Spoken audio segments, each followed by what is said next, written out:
حضرت مریم کی کرامات۔ محراب مریم کہاں پر ہے؟ حضرت زکریا کا مریم علیہ السلام سے کیا رشتہ تھا اور انہوں نے کہاں پر دعا مانگی اولاد کے لیے جو قبول ہوئی؟ محراب مریم۔ حضرت عیسیٰ علیہ السلام کی والدہ ماجدہ حضرت مریم رضی اللہ تعالی عنہا کے والد کا نام عمران اور ماں کا نام حنا تھا۔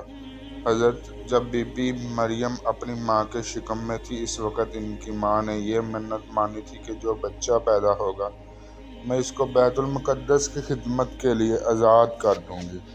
چنانچہ جب حضرت مریم پیدا ہوئیں تو ان کے والدہ نے ان کو بیت المقدس میں لے کر گئیں۔ اس وقت بیت المقدس کے تمام عالموں اور عابدوں کے امام حضرت زکریا علیہ السلام تھے جو حضرت مریم کے خالو تھے۔ حضرت زکریا علیہ السلام نے حضرت مریم رضی اللہ تعالی عنہا کو اپنی کفالت اور پرورش میں لے لیا اور بیت المقدس کی بالائی منزل میں تمام منزلوں سے الگ ایک محراب بنا کر حضرت مریم رضی اللہ تعالی عنہا کو اس محراب میں ٹھہرایا۔ چنانچہ حضرت مریم رضی اللہ تعالی عنہا اس محراب میں اکیلی خدا کی عبادت میں مصروف رہنے لگی اور حضرت زکریا علیہ السلام صبح و شام محراب میں ان کی خبر گیری اور خورد و نوش کا انتظام کرنے کے لیے آتے جاتے رہے۔ چند ہی دنوں میں حضرت مریم رضی اللہ تعالی عنہا کی محراب کے اندر یہ کرامات نمودار ہوئی کہ جب حضرت زکریا علیہ السلام محراب میں جاتے تو وہاں جاروں یعنی کہ سردیوں کا پھل گرمیوں میں اور گرمیوں کا پھل سردیوں میں پاتے۔ حضرت زکریا علیہ السلام حیران ہو کر پوچھتے کہ اے مریم، یہ پھل کہاں سے آتے تمہارے پاس؟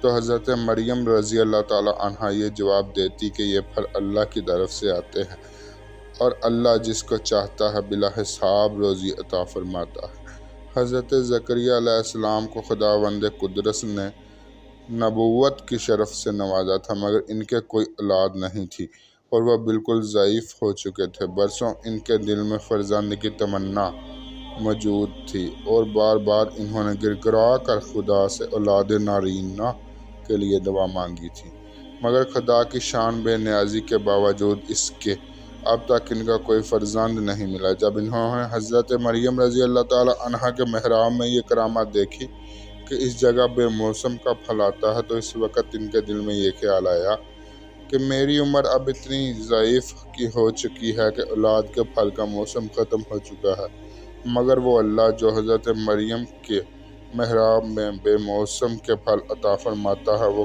قادر ہے کہ مجھے بھی بے موسم کی اولاد کا پھل عطا فرما دے۔ چنانچہ آپ نے محراب مریم میں دعا مانگی اور آپ کی دعا قبول ہو گئی اور اللہ تعالیٰ نے بڑھاپے میں آپ کو ایک نیک فرزند عطا فرمایا جن کا نام خداوند عالم نے یحییٰ رکھا اور اللہ تعالیٰ نے ان کو نبوت کا شرف بھی عطا فرمایا۔ قرآن مجید میں اللہ تعالیٰ نے اس واقعے کو اس طرح بیان فرمایا ہے۔ ترجمہ کنز الایمان۔ جب زکریا نے اس کے پاس اس کی نماز پڑھنے کی جگہ جاتے اور اس کے پاس نیا رزق پاتے کہا، اے مریم تیرے پاس کہاں سے آیا؟ بولے، وہ اللہ کے پاس سے ہے، بے شک اللہ جسے چاہے بے گنتی دے۔ یہاں پکار زکریا اپنے رب کو بولا، اے رب مجھے اپنے پاس سے دے ستھری اولاد، بے شک تو ہی ہے دعا سننے والا۔ تو فرشتوں نے اسے آواز دی اور وہ اپنی نماز کی جگہ کھڑا نماز پڑھ رہا تھا۔ بے شک اللہ اپنے آپ کو میراث دیتا ہے یحییٰ کا، جو اللہ کی طرف سے ایک کلمے کی تصدیق کرے گا اور سردار اور ہمیشہ کے لیے عورتوں سے بچنے والا اور نبی ہمارے خاصوں میں ہے۔